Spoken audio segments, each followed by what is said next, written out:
ముందుగా మన తండ్రి అయిన దేవునికి ప్రభువైన యేసుక్రీస్తు ద్వారా వేవేల కృతజ్ఞతాస్తుతులు చెల్లిస్తూ ఈ యొక్క మార్నింగ్ ప్రేయర్ ద్వారా లేఖనం ఏమి చెప్పుచున్నది అని ఆలోచించి అనేక మందిని ఆలోచింప చేయడానికి చేరువచ్చినటువంటి మీ అందరికీ కూడా ప్రభువైన యేసుక్రీస్తు నామములో శుభాభివందనములు తెలియజేస్తున్నాము.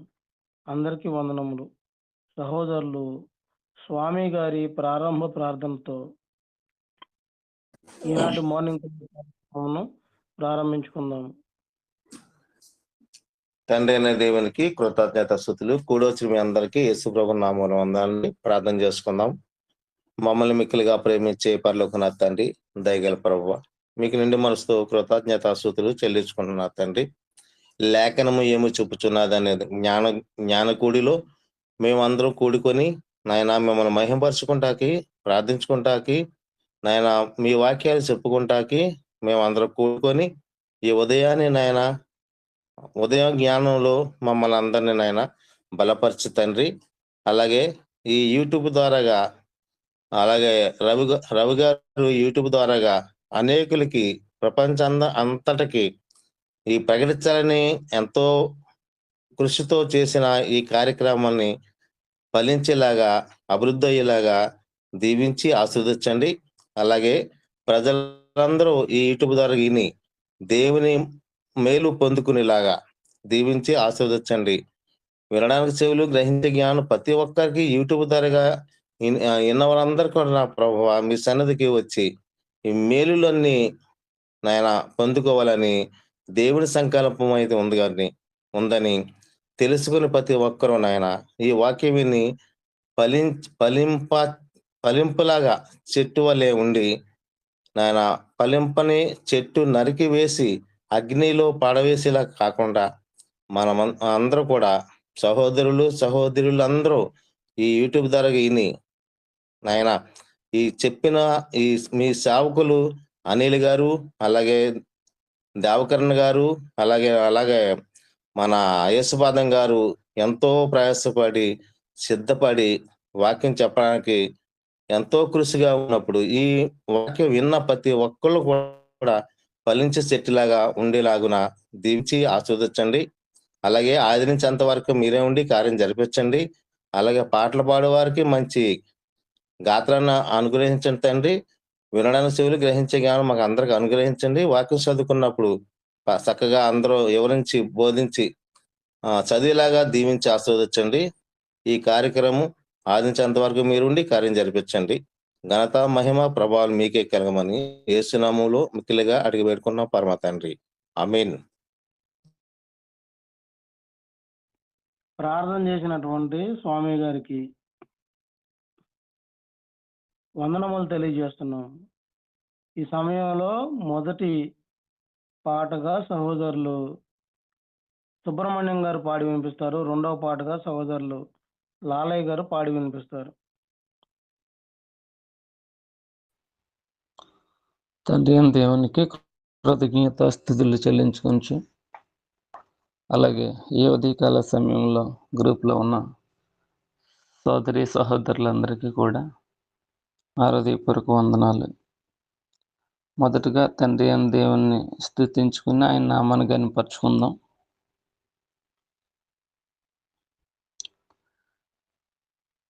ఫలములనాశించిన పరలోక తండ్రి తేరు చూచుచున్నాడు నీ వైపు. ఫలములనాశించిన పరలోక తండ్రి తేరు చూచుచున్నాడు నీ వైపు. ప్రేమతో నిన్ను పెంచిన ప్రియ తోటమాలి పరీక్షించుచున్నాడు నీ కాపు.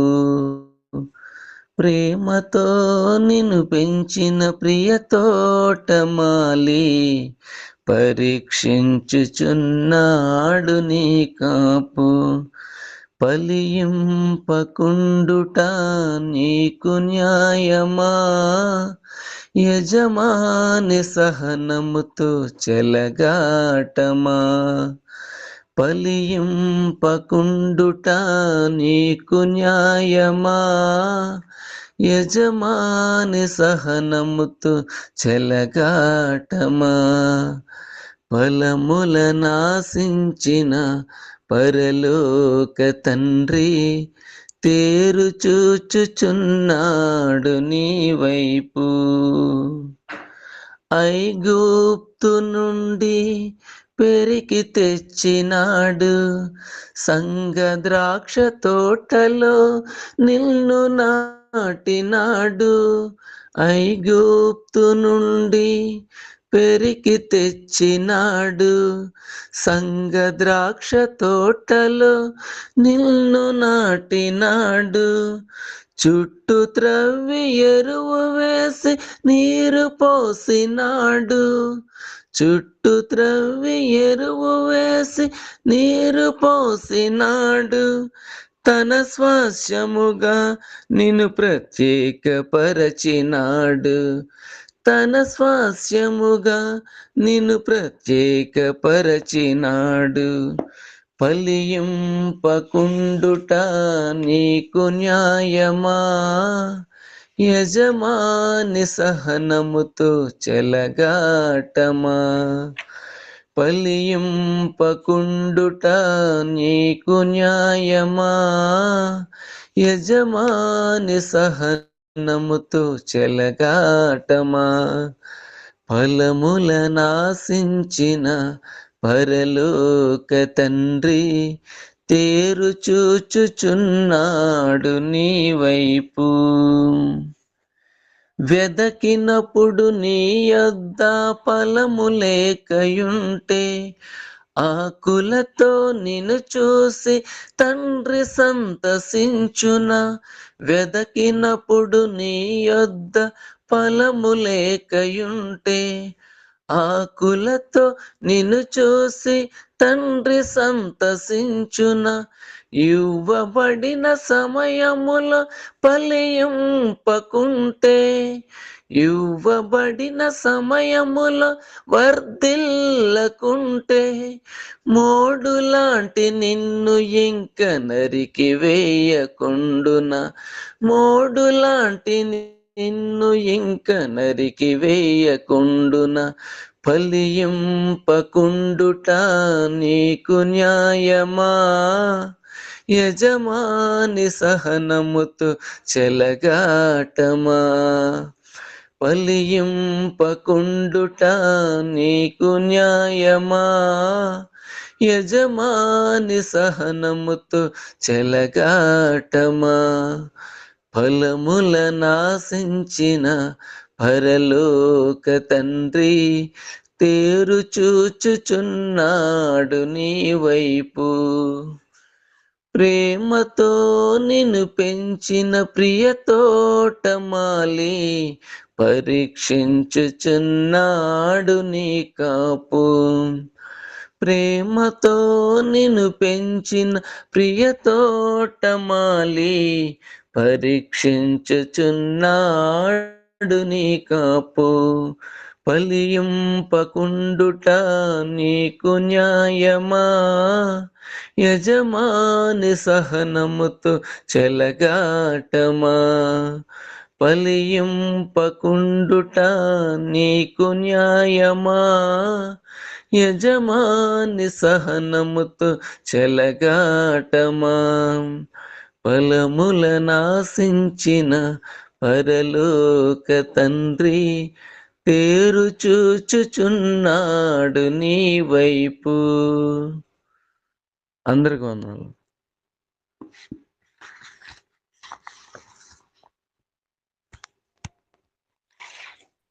ప్రభు అయిన యేసుక్రీస్తు నామములో ప్రతి ఒక్కరికి శుభాభివందనాలు. పాట పాడి వినిపించిన సహోదరుడికి కూడా క్రీస్తు నామములో ప్రత్యేక వందనాలు. పాట పాడుకొని దేవుడు మహిమపరుద్దాం.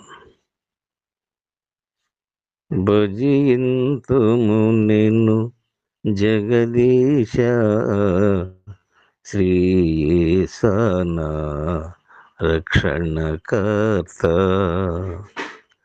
భజియంతును నిన్ను జగదీశ శ్రీయేసన రక్షణకర్త. శరణు శరణు మా దేవ యెహోవా, ఆ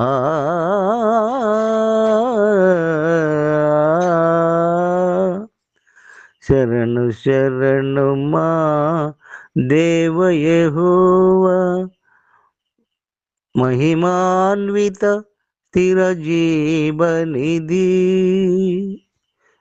భజియంతుము నిన్ను జగదీశ శ్రీయేసన రక్షణకర్త. విమల శరాబుల్ దూతగణంబులు తోడగలేని తేజోనిధివే. విమల శరాబుల్ దూతగణంబులు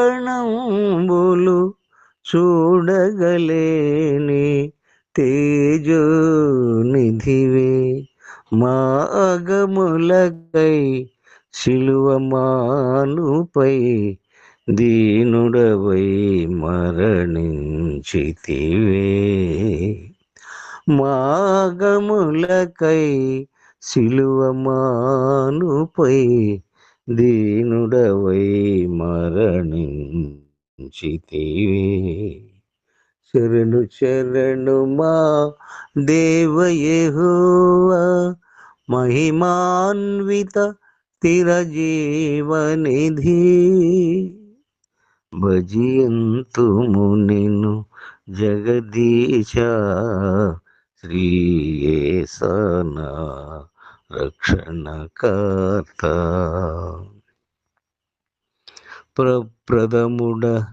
ప్రప్రదముడవు మరి కడపటి వాడ, మృతుడై లేచిన నిరత నివాసి.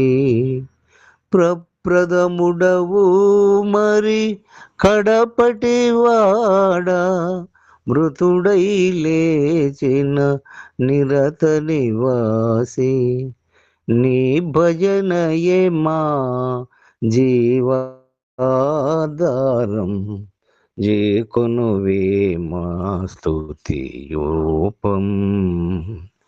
నీ భజనయే మా జీవాధారం, చేకొనువే మా స్తుతి ధూపం.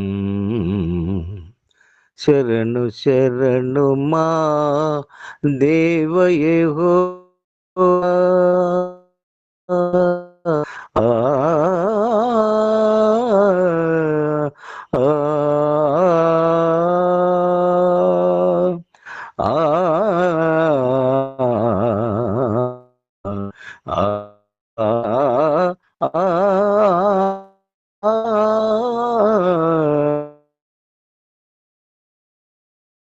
మా దేవ యెహోవా, మహిమాన్విత స్థిర జీవనిధి.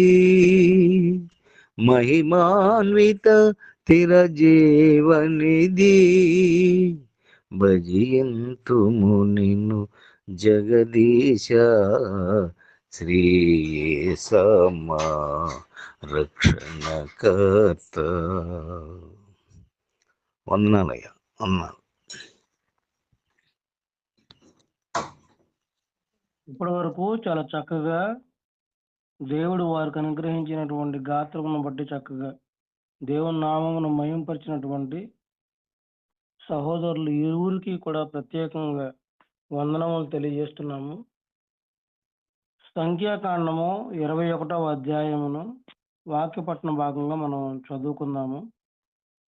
సహోదరులు స్వామి గారు మొదటి 3 వచనములను చదివి వినిపిస్తారు. తర్వాత సహోదరులు నతనీయులు గారు 4వ వచనం నుండి 20వ వచనం వరకు చదువుతారు. 21వ వచనం నుండి చివరి వరకు నేను చదువుతాను. స్వామి గారు అనిల్ ఒక్క నిమిషం ఆగండి. స్వామి గారు ఓకే ఓకే. 3 వచ్చాను అనిల్ తమ్ముడు. గారు ఓకే. మాట్లాడండి. ఒక్క నిమిషం ఆగండి. అనిల్ గారు మాట్లాడండి. అందరికీ అందరికీ వందనాలు. 3 వచనాలు నేను చదువుతాను. ఓకే. ఓకే. ఇశ్రాయేలీయులు అతారీల మార్గమున వచ్చుచున్నారని దక్షిణ దిక్కున నివసించిన కానానీయుడైన ఆరాదు రాజు విని అతడు ఇశ్రాయేలీయులతో యుద్ధము చేసి వారిలో కొందరిని చెరపట్టగా ఇశ్రాయేలీయులు యెహోవాకు మొక్కుకొని, నీవు మా చేతికి ఈ జనమును బొత్తిగా అప్పగించిన ఎడల మేము వారి పట్టణములను నీ పేరట నిర్మూలము చేసిదమనిరి. యెహోవా ఇశ్రాయేలీయుల మాట ఆలకించి ఆ కానానీయులను అప్పగింపగా ఇశ్రాయేలీయులు వారిని వారి పట్టణములను నిర్మూలము చేసిరి. అందువలన ఆ చోటికి హొర్మా అను పేరు పెట్టబడును. వినపడిందండి నా మాట అందరికి? వినిపించిందండి. Okay, continue. Thank you. నతనీయులు గారు. తండ్రి అయిన దేవునికి అలాగే కూడి వచ్చినటువంటి సహోదరులందరికీ, సహోదరులకి వందనములు. సంఖ్యాకాండం 21వ అధ్యాయం 4 నుంచి 20 వచనాల వరకు చదవకుండా, వారు ఏదోము దేశమును చుట్టి పోవలనని హోరు కొండ నుండి ఎర్ర సముద్ర మార్గముగా సాగినప్పుడు మార్గాయాసము చేత జనుల ప్రాణము సొమ్మసిల్లెను. కాగా ప్రజలు దేవునికిని మోషేకును విరోధముగా మాటలాడి, ఈ అరణ్యములో చచ్చుటకు ఐగుప్తులో నుండి మీరు మమ్ము ఎందుకు రప్పించితిరి? ఇక్కడ ఆహారము లేదు, నీళ్లు లేవు, చవి సారములు లేని ఈ అన్నము మాకు అసహ్యమైనదనిరి. అందుకు యెహోవా ప్రజల్లోనికి తాపకరములైన సర్పములను పంపెను. అవి ప్రజలను కరువగా ఇశ్రాయేలీయులలో అనేకులు చనిపోయిరి. కాబట్టి ప్రజలు మోషే యొద్దకు వచ్చి, మేము యెహోవాకును నీకును విరోధముగా మాట్లాడి పాపం చేసితిమి. యెహోవా మా మధ్య నుండి ఈ సర్పములను తొలగించునట్లు ఆయన్ను వేడుకొనమనిరి. మోషే ప్రజల కొరకు ప్రార్థన చేయగా, యెహోవా, నీవు తాపకరమైన సర్పము వంటి ప్రతిమను చేయించి స్తంభము మీద పెట్టుము. అప్పుడు కరవబడిన ప్రతి వాడును దాని వైపు చూచి బ్రతుకునని మోషేకు సెలవిచ్చెను. కాబట్టి మోషే ఇత్తడి సర్పం ఒకటి చేయించి స్తంభము మీద దానిని పెట్టెను. అప్పుడు సర్పపు కాటు తినిన ప్రతి వాడు ఆ ఇత్తడి సర్పమును నిదానించి చూచినందున బ్రతికెను. తరువాత ఇశ్రాయేలీయులు సాగి ఓబోతులో దిగిరి. ఓబోతులో నుండి వారు సాగి సూర్యోదయ దిక్కున, అనగా మోయాబు ఎదుట అరణ్యమందలి అయ్యే అబారీమునొద్ద దిగిరి. అక్కడి నుండి వారు సాగి జెరదులోయలో దిగిరి. అక్కడి నుండి వారు సాగి అమోరీయుల పొలిమేరల నుండి వచ్చి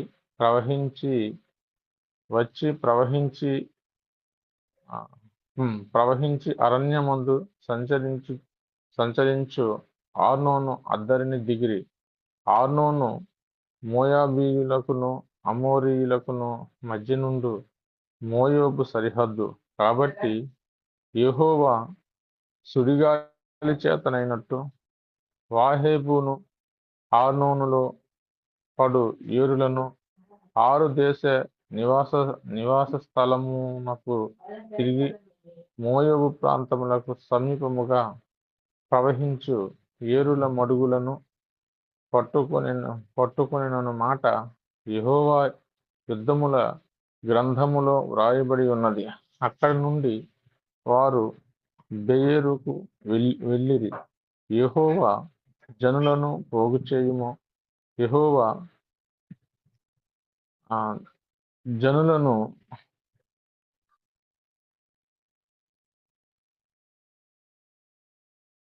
జనులను పోగు చేయుము, నేను వారికి నీళ్లు నిచ్చెదనని మోషేతో చెప్పిన బావి అది.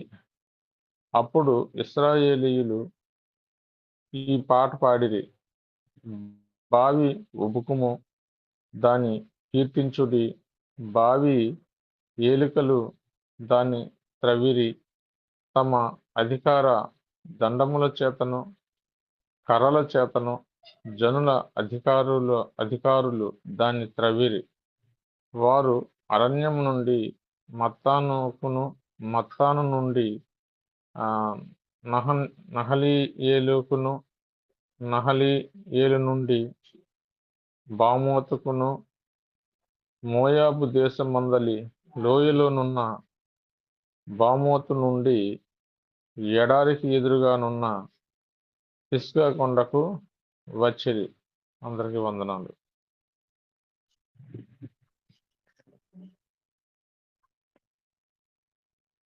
ఇశ్రాయేలీయులు అమోరీయుల రాజైన సీహోను వద్దకు దూతలను పంపి, మమ్మను ఏ దేశంలో బడి వెళ్ళనిమ్ము, నీ దేశంలో బడి వెళ్ళనిమ్ము. మేము పొలములకైనాను ద్రాక్ష తోటలకైనాను పోము, బావుల నీళ్లు త్రాగము. మేము నీ పొలిమేరలను దాటు వరకు రాజమార్గంలోనే నడిచిపోదామని అతనితో చెప్పించిరి. అయితే సీహోను ఇశ్రాయేలీయులను తన పొలిమేరలను దాటనీయలేదు. మరియు సీహోను తన సమస్త జనమును కూర్చుకొని ఇశ్రాయేలీయులను ఎదుర్కొనుటకు అరణ్యంలోనికి వెళ్ళి యాహోజుకు వచ్చి ఇశ్రాయేలీయులతో యుద్ధం చేసెను. ఇశ్రాయేలీయులు వారిని కత్తివాత హతము చేసి వారి దేశమును అర్నోను మొదలుకొని యబ్బోకు వరకు, అనగా అమ్మోనీయుల దేశం వరకు స్వాధీనపరుచుకుంది. అమ్మోనీయుల పొలిమేర దుర్గమమైనది అయినను ఇశ్రాయేలీయులు ఆ పట్టణములన్నింటినీ పట్టుకునిరి. ఇశ్రాయేలీయులు అమోరీయుల పట్టణములన్నింటిలోనూ హెష్బోనులోను దాని పల్లెలన్నిటిలోనూ దిగిరి. హెష్బోను అమోరీయుల రాజైన సీహోను పట్టణము.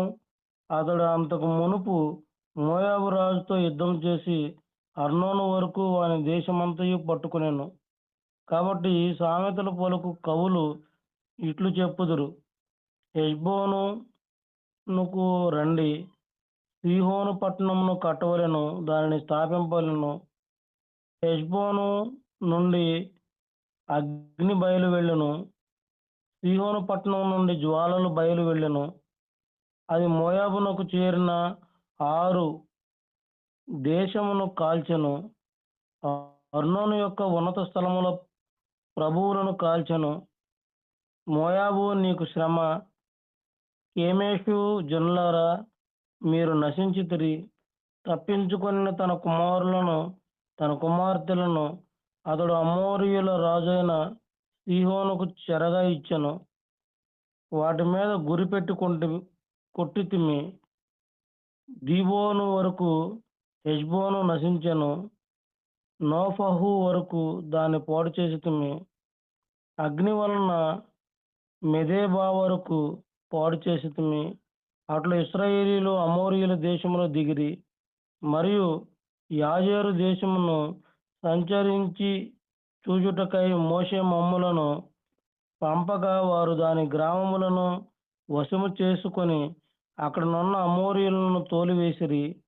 వారు తిరిగి బాషాను మార్గముగా వెళ్ళినప్పుడు బాషాను రాజైన ఓగును అతని సమస్త జనమును ఎద్రియిలో యుద్ధము చేయుటకు వారిని ఎదుర్కొన బయలుదేరగా యెహోవా మోషేతో ఇట్లనెను, అతనికి భయపడకుము, నేను అతనిని అతని సమస్త జనమును అతని దేశమును నీ చేతికి అప్పగించితిని. నీవు హెష్బోనులో నివసించిన అమోరీయుల రాజైన సీహోనుకు చేసినట్లు ఇతనికిని చేయుదువు. కాబట్టి వారు అతనిని అతని కుమారులను అతనికి ఒక్కడైనను శేషించకుండా అతని సమస్త జనమును హతము చేసి అతని దేశమును స్వాధీనపరుచుకొనిరి.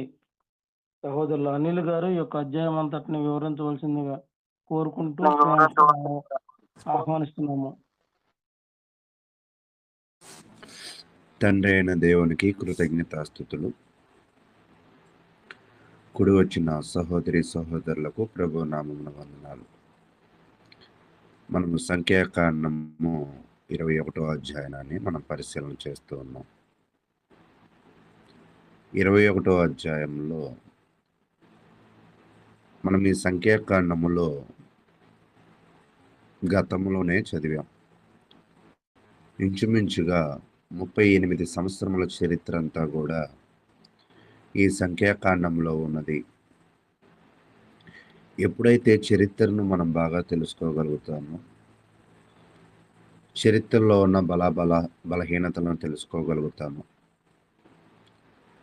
దేవుడు వారి మీద ఎందుకు అంతలా కృప చూపించాడు, దేవుడు ఎందుకు అంతలా న్యాయం చేస్తూ ఉన్నాడు, ఎందుకు అంతలా శిక్షిస్తున్నాడు అనే విషయము మనకి అర్థం కావాలంటే చరిత్రను మనము బాగా పరిశీలన చేయాలి.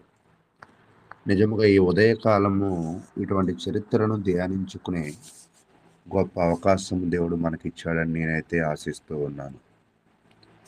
అయితే ప్రియ సహోదరులారా, 21వ అధ్యాయంలో ఇశ్రాయేలీల అరణ్య ప్రయాణంలో ఒక కీలకమైన కాలాన్ని వివరిస్తూ ఉంది. వారు వాగ్దాన దేశానికి చేరువలో ఉన్నప్పుడు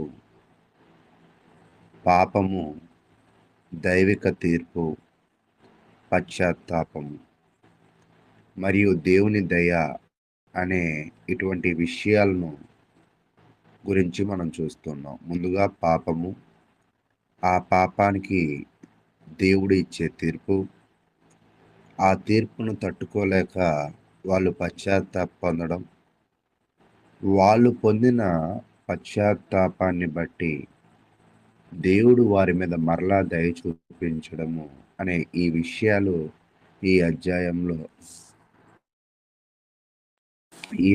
అధ్యాయంలో మనం చూస్తూ ఉన్నాం. అయితే ప్రియ సహోదరులారా, ఇశ్రాయేలు ప్రజలు మీరు ఈ అధ్యాయాన్ని చూస్తూ ఉన్నప్పుడు వీళ్ళు ఎప్పుడూ కూడా దేవుని మీద సనిగే వ్యక్తులుగా కనపడుతూ ఉంటారు. వీళ్ళు ఎంతలా సనుగుతూ ఉన్నారు అంటే 4వ వచనాన్ని మనం చూద్దాం.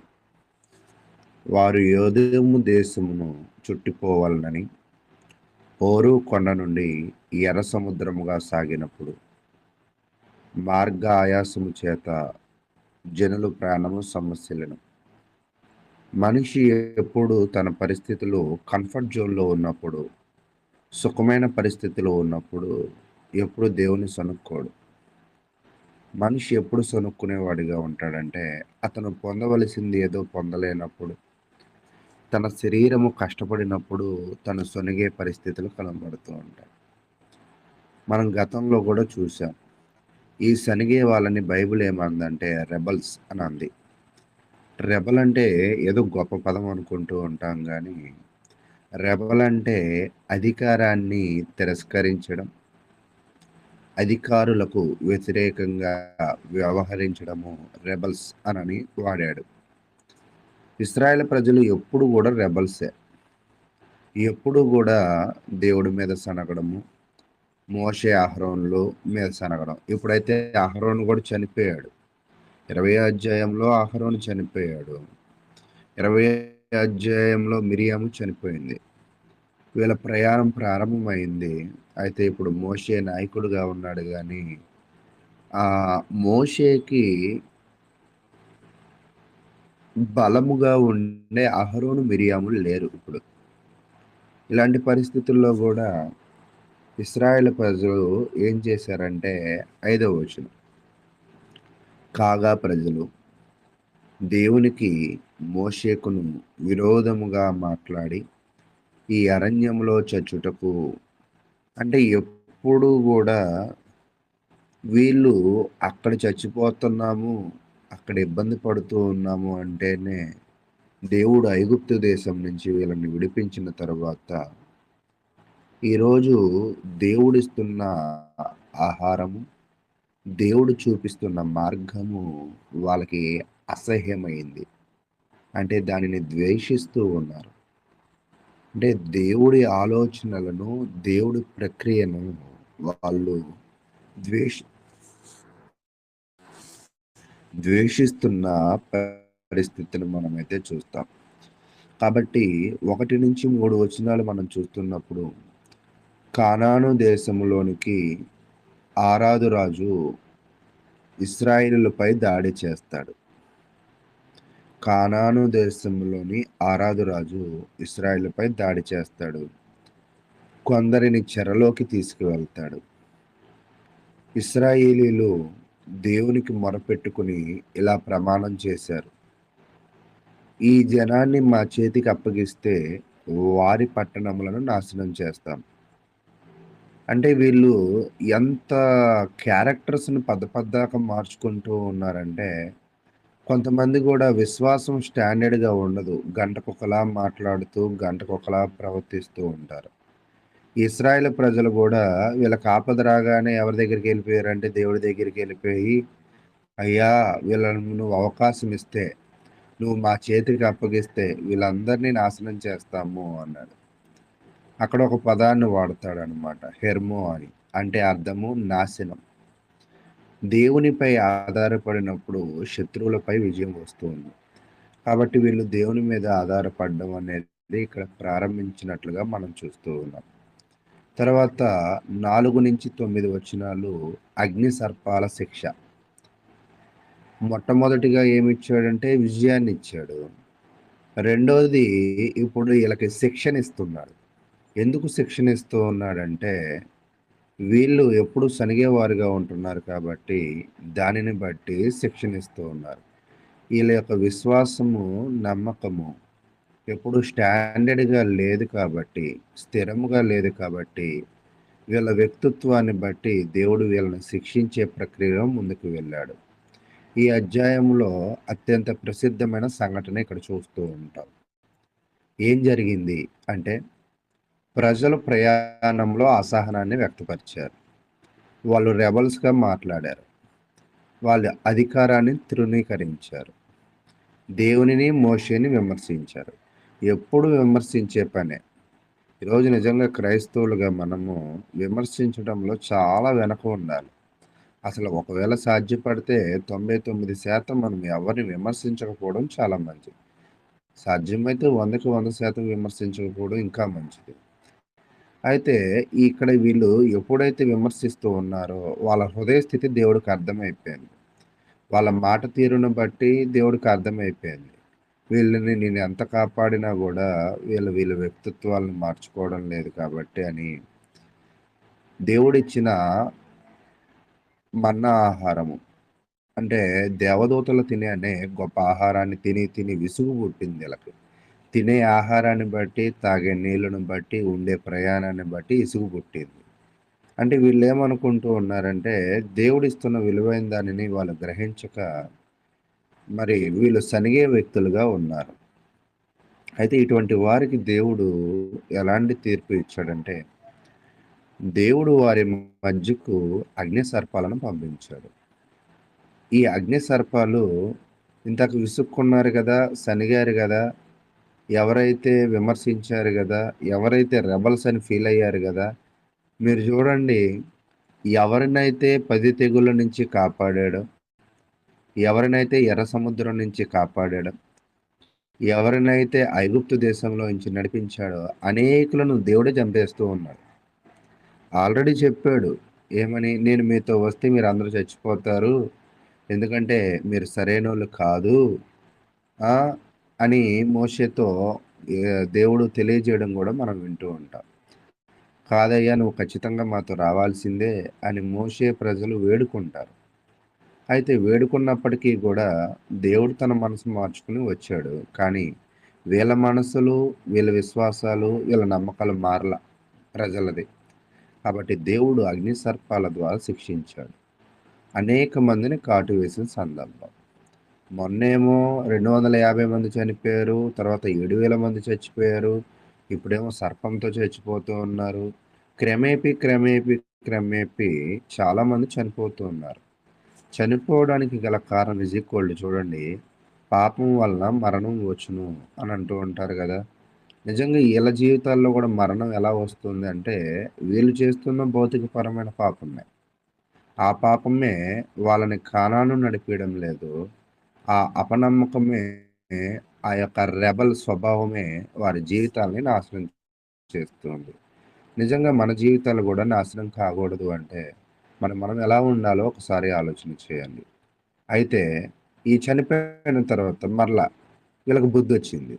అమ్మో, చచ్చిపోయిన తర్వాత పశ్చాత్తాపడుతున్నారు. ప్రజలందరూ మోషే వద్దకు వచ్చి ఇలా అంటున్నారు, మేము పాపం చేసాం అంటే ఎప్పుడైతే శిక్ష కంటి ముందు కనపడుతుందో వీళ్ళకి భయం కనపడుతుంది. దేవుడు కూడా ఒక్కోసారి మనల్ని శిక్షిస్తూ ఉంటాడు. భయంకరమైన శిక్షలు ఉంటాయి. అయితే మనకు వస్తున్న ప్రతి పరిస్థితి కూడా మనము బాధపడకుండా ఆ పరిస్థితుల్లో మనం ఏమి నేర్చుకోవాలని దేవుడు కోరుకుంటున్నాడో మనం నేర్చుకోవాలి. ఈ అగ్ని సర్పాలు వచ్చి అందరినీ కాటేశాక అప్పుడు భయాలు కలిగాయి. అప్పుడు పశ్చాత్తాపం కలిగారు. మేము పాపం చేసాం. ఏం పాపం చేసాం? ఐగుప్తు నుంచి నడిపించిన దేవుని మీద సనిగాం, నాయకుడిగా ఉన్న మోషే మీద సనిగాం, రెబల్స్గా ప్రవర్తించాం, అపనమ్మకంగా జీవించాం, విసుక్కున్నాం, సనుక్కున్నాం, అసహించుకున్నాం అని అవన్నీ తెలుసుకున్నారు. అయితే దేవుడు కూడా తన కృపను, తన దయను మరలా ఎలా కనపరిచాడంటే, వెంటనే పరిష్కారాన్ని మోషేకి చెప్పాడు. ఏమని చెప్పాడంటే, కంచు సర్పము తయారు చేసి దండపై పెట్టమని, స్తంభం మీద పెట్టాలి. ఎవరైనా సర్పం కాటుకు గురైతే ఆ కంచు సర్పాన్ని వారు చూస్తే వాళ్ళు బతుకుతారు. కాబట్టి సనిగిన వారందరికీ మరణశిక్ష వేసింది ఆయనే. మళ్ళీ వాళ్ళందరూ కూడా బ్రతకడానికి దేవుడు మరొక విధానాన్ని కూడా ఇచ్చాడు. ఎవరైతే కాటు వేయబడ్డారో వాళ్ళందరూ కూడా ఆ సర్పాన్ని, ఆ యొక్క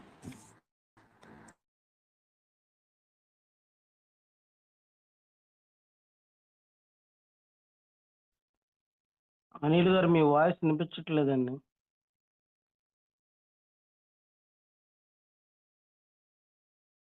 హలో ఇప్పుడు ఓకేనండి. హలో ఎప్పుడైతే మనిషి పశ్చాత్తాపడగలుగుతాడో, ఎప్పుడైతే మనిషి తన తప్పును తెలుసుకోగలుగుతాడో, దేవుడు అటువంటి వారికి ఎప్పుడూ అవకాశాన్ని ఇస్తూ ఉంటాడు. ఈరోజు నిజంగా మన జీవితంలో కూడా మనము శిక్షింపబడకుండా ఉండాలి అంటే, జరుగుతున్న తప్పులను బట్టి మనం పశ్చాత్తాపం పొందే వాళ్ళుగా ఉండాలి. తర్వాత వెంటనే ఒక యుద్ధం, 21 నుంచి 32 వచనాలు, 33 నుంచి 35 వచనాలు. ఇద్దరు రాజుల పైన యుద్ధం. ఒకటి సీహోను రాజు. ఇతను ఎవరంటే అమోరీల రాజు. అటు వెళ్ళడానికి ఇతను అనుమతి ఇవ్వలేదు. కానాను దేశం వెళ్ళాలి అంటే ఒక మార్గం ఉంది. ఆ మార్గంలో ఈ రాజులు ఉన్నారు. అయితే ఈ రాజులు అటు వెళ్ళడానికి అవకాశం ఇవ్వాల. కానీ సీహోను యుద్ధానికి వచ్చాడు. దేవుడు ఇశ్రాయేలుకు విజయాన్ని ఇచ్చాడు. మీరు బాగా గుర్తు తెచ్చుకోండి. ఈ సీహోను రాజు ఈ ఓగు రాజుని యుద్ధం చేసినప్పుడు ఈ యుద్ధం అంతా కూడా దేశమంతటా కూడా ప్రకటించబడింది. మీకు గుర్తుందా? రాహాబు వేసి దగ్గర కూడా ఏమంటారంటే, మీరు సీహోను రాజు పైన ఎలా గెలిచారో, ఓగు రాజు పైన ఎలా గెలిచారో మా అందరికీ తెలుసు. అది చూసినప్పుడు మాకు భయం కలిగింది అంటారు. అంటే ఆ యుద్ధము ఎంత బాగా జరిగిందో, ఆ యుద్ధం గురించి ఎంత బాగా స్ప్రెడ్ అయ్యిందో, ఎంత పేరు ప్రఖ్యాతులు దేవుడికి వచ్చాయో అక్కడ మనకు అర్థమవుతూ ఉంటుంది. తర్వాత బాషాను రాజు ఓగుతో యుద్ధం జరుగుతుంది. అయితే ఈ 2 యుద్ధాల్లో కూడా గెలవడము అనే దానిని మనం చూస్తూ ఉంటాం. కాబట్టి ఈ అధ్యాయము 2 యుద్ధాలు, ఒక శిక్షతో ముగింపబడుతూ ఉంది. కాబట్టి ఇక్కడ మనం నేర్చుకోవాల్సిన ప్రముఖ విషయం ఏమిటి అంటే 3 విషయాలు. కంచు సర్పం గురించిన కొంచెం వివరణని తెలియజేసి నా సమయాన్ని ముగిస్తాను. ఎవరైనా సర్పంను కాటుకు గురైతే ఆ కంచు సర్పాన్ని చూస్తే బ్రతుకుతారు. అలాగే రక్షణ దేవుని నుంచి వచ్చింది. రక్షణ విశ్వాసం ద్వారా వచ్చింది. రక్షణ అందరికీ అందుబాటులో ఉంది. కాబట్టి ఈరోజు మనం రక్షింపబడాలి అంటే ఆ రక్షణ దేవుని నుంచి రావాల్సింది. అది దేవుని నుంచి ఎప్పుడు వచ్చింది అంటే నువ్వు విశ్వాసంతో ఉన్నప్పుడే. ఎవరైనా అనొచ్చు, పాముతో కాటు వేపించి మళ్ళీ కంచు సర్పాన్ని చూపించి రోగాన్ని తగ్గిస్తున్నాడు, అది సాధ్యపడిద్దా అని అనుకుంటే ప్రాణం కోల్పోతావు.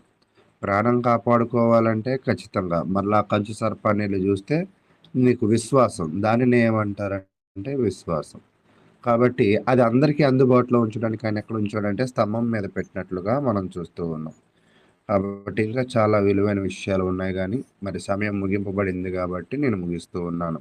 కాబట్టి అరణ్యంలో ప్రజలు ఒక నిర్ణయం తీసుకోవాలి, సర్పాన్ని చూడాలా లేక మరణించాలా. ఈరోజు మనము కూడా ఒక నిర్ణయం చూడాలి, విశ్వసించాలా పాపంలో ఉండాలా. కాబట్టి మనము ఎలా ఉంటూ ఉన్నామో ఒకసారి పరిశీలన చేసుకుని మనం ముందుకు వెళ్ళాలని నేను యొక్క సమయాన్ని ముగిస్తూ ఉన్నాను.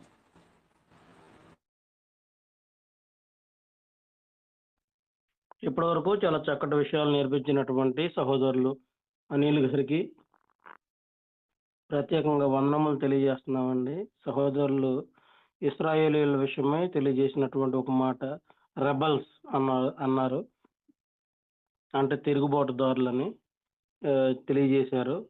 ఆ రోజే కదండి, నేటికి కూడా ఈరోజు ఎంతో మంది దేవుని యొక్క చిత్తాన్ని, ఆయన యొక్క సంకల్పాన్ని ఎరుగక అనేక మంది తిరుగుబాటుదారులుగా ఈరోజు ఈ లోకాన్ని విడిచిపెట్టేటువంటి పరిస్థితి. అలాగే విశ్వాసంలోనికి వచ్చి కూడా తొట్టిల్లిపోయేటువంటి ఈ పరిస్థితులని మనం చూస్తున్నాము తిరుగుబాటుదారులుగా. అయితే సహోదరులు తెలియజేసినటువంటి విషయం, తప్పును తెలుసుకుని పశ్చాత్తాపపడేటువంటి ప్రతి ఒక్కరికి కూడా దేవుడు ఒక అవకాశాన్ని ఇస్తారు. ఆ యొక్క అవకాశాన్ని మనం సద్వినియోగం చేసుకోవాలి అనేటువంటి విషయాలను చాలా చక్కగా వివరించారు. సహోదరులందరిని బట్టి మరి ఒకసారి ప్రత్యేకంగా వందనములు తెలియజేస్తూ, సహోదరులు యేసుపాదం గారు ఇప్పటి వరకు జరిగినటువంటి కార్యక్రమం అంతటి విషయమై తదుపరి దేవకర్ణ గారి మెసేజ్ కొరకు ప్రార్థన సహాయం కోరవలసిందిగా కోరుకుంటూ ప్రేమతో ఆహ్వానిస్తున్నాము. మంచిదండి, ప్రార్థన చేసుకున్నాము.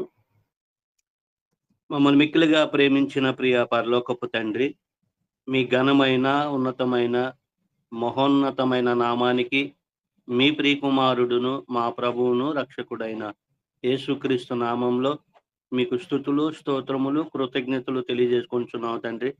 మమ్మల్ని ప్రేమించి మా జీవితంలో వచ్చిన దినాన్ని బట్టి స్తుతులు. ఈ దినాన్ని ఉదయకాలం లేచి లేఖనం ఏమి చెప్పుచున్నదని ధ్యాన కూడికలో ఈ విధంగా మేము ధ్యానం అయ్యి మా యొక్క గాత్రముల ద్వారా మీ ఉన్నతమైన నామాన్ని స్తుతించి మహిమపరిచేటువంటి గొప్ప భాగ్యాన్ని మాకు ఇచ్చారు. అలాగే మీరు పుటము వేసి ఇచ్చినటువంటి ఈ యొక్క లేఖన భాగాల్ని పరిశుద్ధ గ్రంథం ద్వారా మేము పరిశీలన చేసేటువంటి గొప్ప భాగ్యాన్ని మాకు ఇచ్చారు తండ్రి. అలాగే మీ దాసులైనటువంటి మరి అనిల్ గారి ద్వారా మీ ప్రజలైనటువంటి ఇశ్రాయేలీయులు వారి యొక్క అవిశ్వాసం వలన, అవిధేయత వలన ఎలాంటి పాపాలు చేశారో మేము నేర్చుకున్నాం తండ్రి. అలాగే ఆ పాపాల నుంచి ఎలాంటి ప్రాయశ్చిత్తము మరి మీరు కలగజేశారో ఆ విషయాలు కూడా మేము నేర్చుకొని ఉన్నాము. మరి ఇటు విషయాల ద్వారా మేము క్రైస్తవులైనటువంటి మేము మా అవిధేయత, అవిశ్వాసంలో తప్పిపోయినప్పుడు మరలా నాయన మీరు మీ పిల్లలుగా తీర్చడానికి మీ ప్రియకుమారుడైన క్రీస్తును పంపి ఆయన రక్తం ద్వారా మాకు ప్రాయశ్చిత్తాన్ని కలగజేసి మరి మీకు ప్రియమైన పిల్లలుగా ఉండటానికి మీ ప్రియకుమారుడు చేసినటువంటి ఆ త్యాగానికి గుర్తుగా మేము మరి క్రైస్తవులుగా మేము నేర్చుకొని ఉన్నాం. కాబట్టి ఇటు విషయాలు నేర్చుకున్నటువంటి మేము ఆయన క్రైస్తవులుగా ఎలా జీవించాలో మాకు జ్ఞానాన్ని, బుద్ధిని నేర్పిస్తున్న విధానాన్ని బట్టి మీ కృతజ్ఞతలు తండ్రి. అలాగే మీ యొక్క సేవకులు దేవకర్ణ గారు మరి ప్రార్థన అనేటువంటి అంశాన్ని గురించి మాకు తెలియజేస్తున్నారు తండ్రి. మరి ప్రార్థన యొక్క స్వభావం ఏంటో, మరి ప్రార్థన ద్వారా చేయటం ద్వారా మీకు మీ పిల్లలమైన మాకు మా మధ్య ఎలాంటి సంబంధము బాంధవ్యాలు ఉన్నాయో మరియు ప్రార్థన ద్వారా మేము నేర్చుకున్నాం తండ్రి. అలాగే ఆ ప్రార్థన యొక్క గొప్పతనం ఏంటో, ఆ యొక్క ప్రార్థన అటువంటి శక్తి ఏంటో, మరి మీ భక్తుల ద్వారా గొప్పగా ప్రార్థన చేసినప్పుడు మీ భక్తుల ద్వారా ఎలాంటి గొప్ప కార్యాలు జరిగించారో అనేటువంటి విషయాలు మేము నేర్చుకొని ఉన్నాం తండ్రి. అలాగే ఈరోజు ఏమైతే సమాచారము మా దగ్గరికి తీసుకురావటానికి సిద్ధం చేసుకొని ఉన్నారో ఆ విషయాలు స్పష్టంగా ఆయన అర్థమయ్యే రీతిలో బోధించేటువంటి మంచి జ్ఞానాన్ని, జ్ఞాపశక్తిని మీ దాసులకు దయచేయండి. అలాగే వినుసున్నటువంటి మాకును గ్రహించేటువంటి మనసును దయచేసి మేము కూడా మంచి ప్రార్థనా పరుల్లాగా ఉండేలాగున మీ సహాయాన్ని దయచేయమని కోరుకుంటూ, ఈ మనవులు మీ ప్రియకుమారుడును మా ప్రభువును రక్షకుడైన యేసుక్రీస్తు నామంలో ఈ మనవులన్నీ అడిగి వేడుకొనుచున్నాం ప్రియ పరలోకపు తండ్రి. ఆమేన్. ప్రార్థన చేసినటువంటి సహోదరులు యేసుపాదం గారికి ప్రత్యేకంగా వందనములు తెలియజేస్తూ, సహోదరులు దేవకరణ గారు వారికి ఇవ్వబడినటువంటి సమయం అంతటిని కూడా సంపూర్ణంగా వినియోగించుకుని దేవుని యొక్క వాక్యమును మనకు వినిపించవలసిందిగా కోరుకుంటూ ప్రేమతో ఆహ్వానిస్తున్నాము.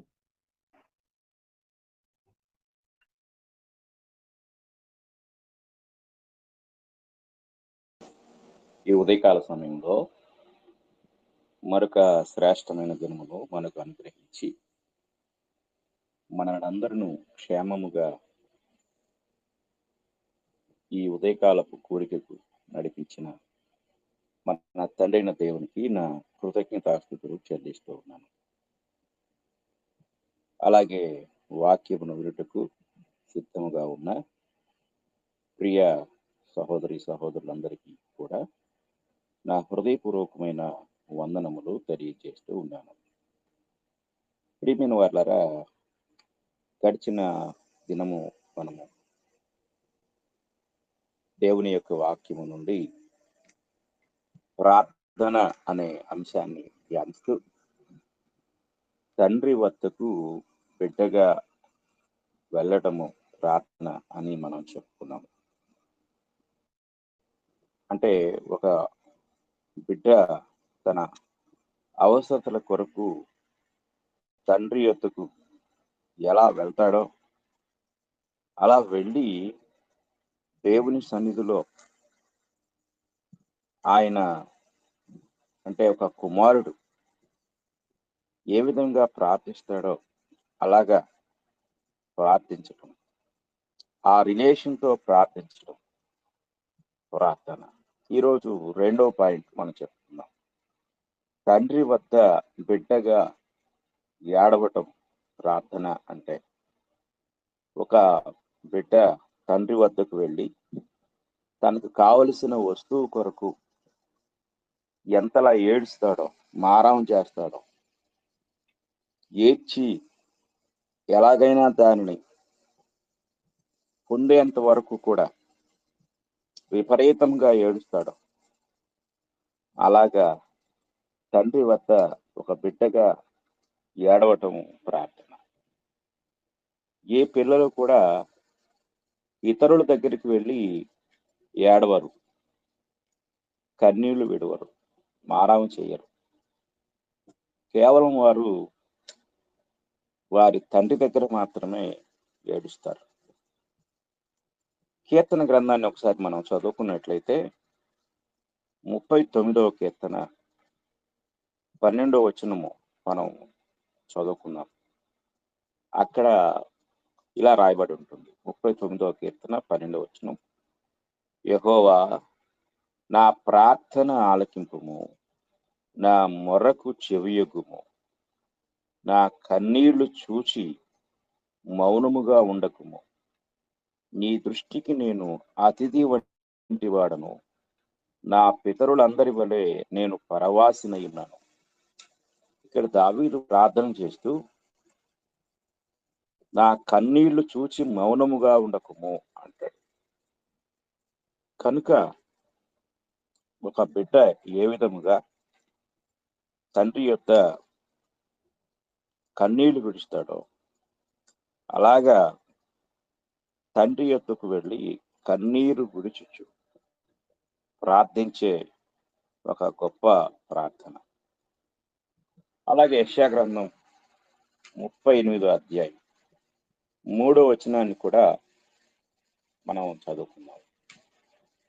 యెషయా గ్రంథం 38వ అధ్యాయం 3వ వచనాన్ని కూడా మనం చూస్తే, యెహోవా యథార్థ హృదయుడనై సత్యముతో నీ సన్నిధిని నేను ఇట్లు నడుచుకుంటున్నాను, నీ దృష్టికి అనుకూలంగా సమస్తమును నేనెట్లు జరిగించుదును, కృపతో జ్ఞాపకము చేసుకొనుమని హిజ్కియా కన్నీళ్లు విడుచుచు యెహోవాను ప్రార్థింపగా.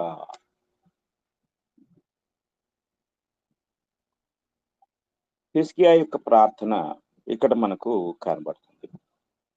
హిజ్కియా ఎలా ప్రార్థించాడు అంటే కన్నీళ్లు విడుచుచు ప్రార్థించాడు. దావీదు కన్నీళ్లు విడుచుచు ప్రార్థించాడు.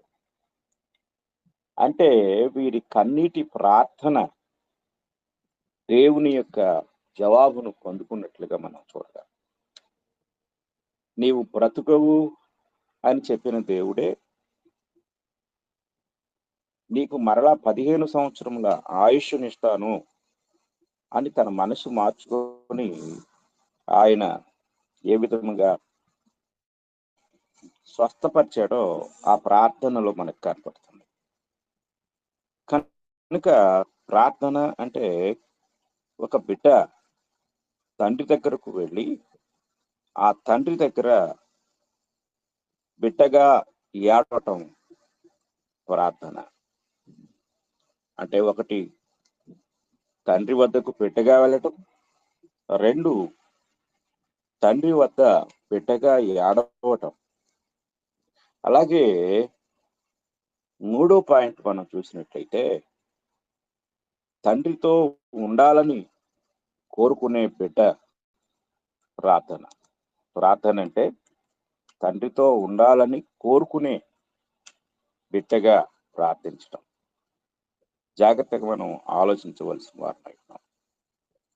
దేవుని వాక్యాన్ని మనం పరిశీలన చేసినట్లయితే అంటే ఇక్కడ దేవుని యొక్క సహాయాన్ని కోరుతూ ప్రార్థించడం అంటే తండ్రి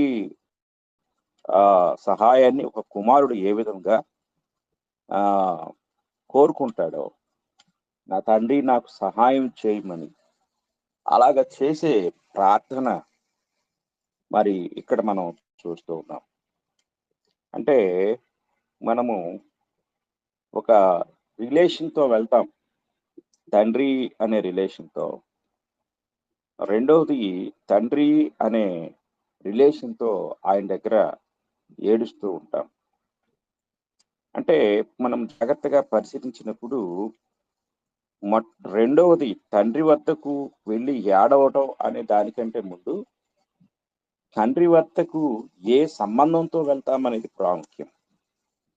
తండ్రి వద్దకు వెళ్ళే సంబంధం అనేది అది చాలా ప్రాముఖ్యమైంది.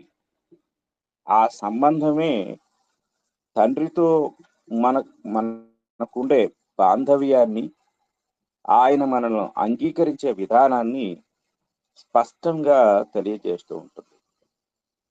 మనకు తెలుసు లూకాసు వార్త 15వ అధ్యాయంలో తప్పిపోయిన కుమారుడు తండ్రిని విడిచి దూరంగా వెళ్ళిపోయి తిరిగి తండ్రి దగ్గరకు వస్తాడు. కానీ తండ్రి కుమారుల రిలేషన్తో కాదు. అతడు వచ్చిన రిలేషన్ ఏంటంటే కేవలం ఒక పనివాడుగా ఉండాలి అనే రిలేషన్. చూడండి, లూకాసు వార్త 15వ అధ్యాయం 21వ వచనంలో ఇలా రాయబడి ఉంటుంది. అప్పుడు ఆ కుమారుడు అతనితో, తండ్రి, పరలోకమునకు విరోధముగాను నీ ఎదుటను పాపము చేసి తిని ఇక మీదట నీ కుమారుడని అనిపించుకున్నటకు యోగ్యుడను కాననెను.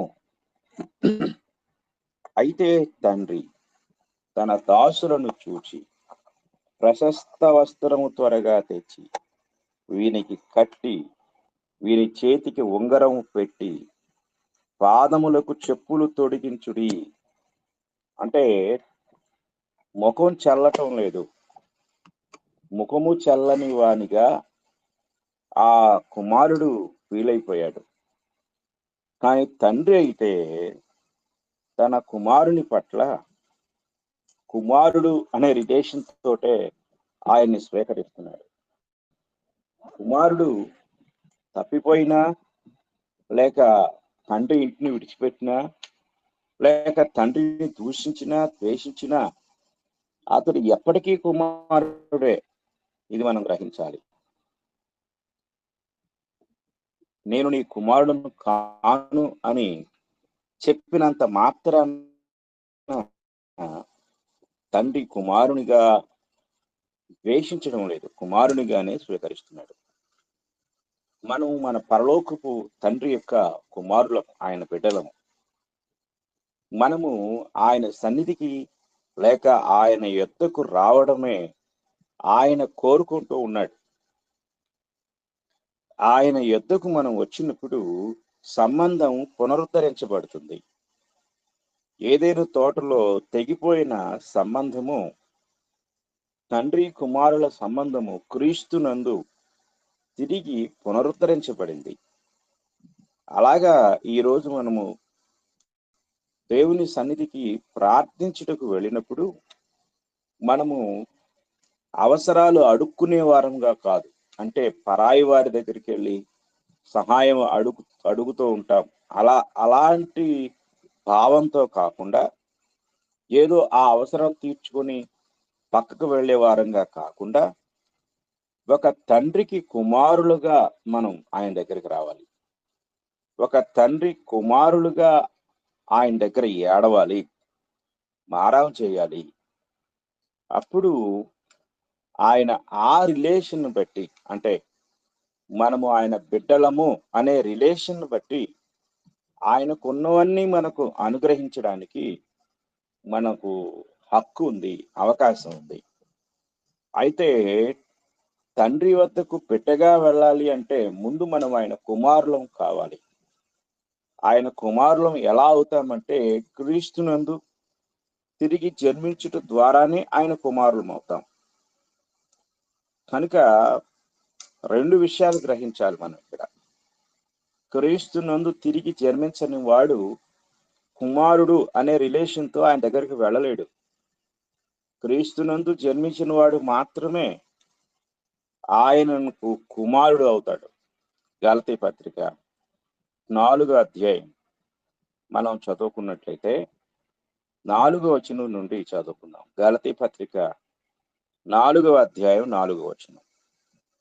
4వ అధ్యాయం. అయితే కాలము పరిపూర్ణమైనప్పుడు దేవుడు తన కుమారుని పంపెను.